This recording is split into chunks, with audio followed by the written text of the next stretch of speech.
Hey, how's it going? And today I just wanted to do a quick update on a tutorial I did a long time ago about the making volumetric clouds. And all of that in that old video, I'll put a link in the description, still applies. I just made a couple adjustments here to get this, make it look like this, I think, which looks to me a lot more photorealistic.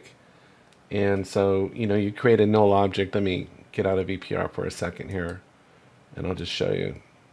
Wow, what happened? Oh, that's the cloud right there. So it's funny, huh?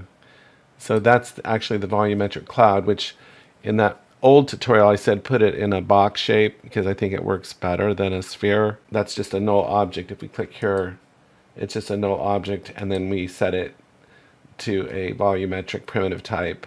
And here's just the settings that I played around with. So rather than go through each one, they're just right here on the screen. There's a lot of room to play around with this, and probably the thing that I felt got me the best look is when I go into the edit nodes here, I actually put the alpha also into the texture density. I didn't really adjust anything in here except these are all the default settings here on turbulence, but in the old tutorial I just plugged it into texture, and this time I plugged it into texture density too, and I thought that really made it look like a cloud.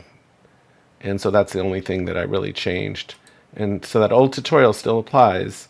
The only thing I changed was plugging in the alpha into texture density. And then these settings I played around with a little bit, and I didn't really change much else. That's all. And then the other thing that I'm a big proponent of is the physical sky on here.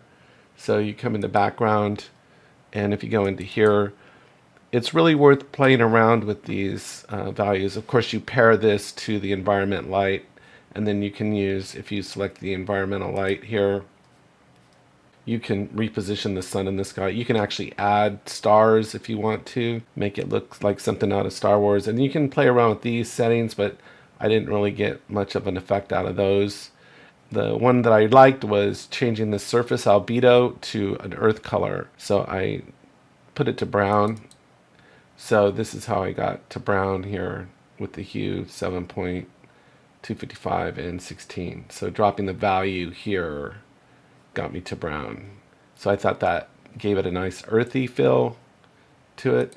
And that's pretty much it. Everything else is pretty much the same. And then you end up with, of course, you drag in a model that I think it's nice to bring in a model that has a specular surface or reflective surface, because then I think it really, you can see the sky and stuff reflecting in it.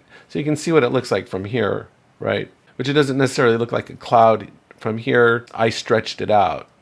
I totally stretched it out because I knew I was going to be close in. And so I really wanted to give the effect. So a lot of it had to do just with my framing, because I just wanted to give the effect of him being in a cloud a little bit.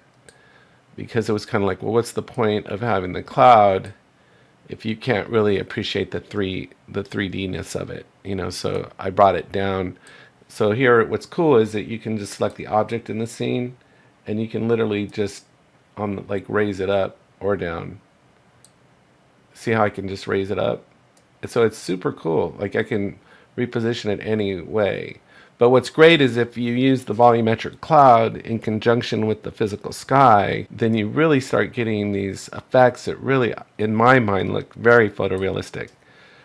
Down here it almost looks like a painting almost, but like if you've seen certain sunsets, they actually look like giant paintings in the sky. A lot of times they don't even look real. So to me, even though that looks like a painting, it's very realistic, because sometimes I've seen sunsets that literally look like they're painted into the sky. They're unbelievable. And I feel like we're getting that effect over here on the left side. We're kind of getting that painted look, which I think is actually very realistic. And then over here, the sky is completely realistic. Down here, it kind of drops down. But I think if you put something there, you could hide that horizon line if you wanted. Just a quick update on a tutorial I did a long time ago. So anyway, take care, and I'll talk to you next time.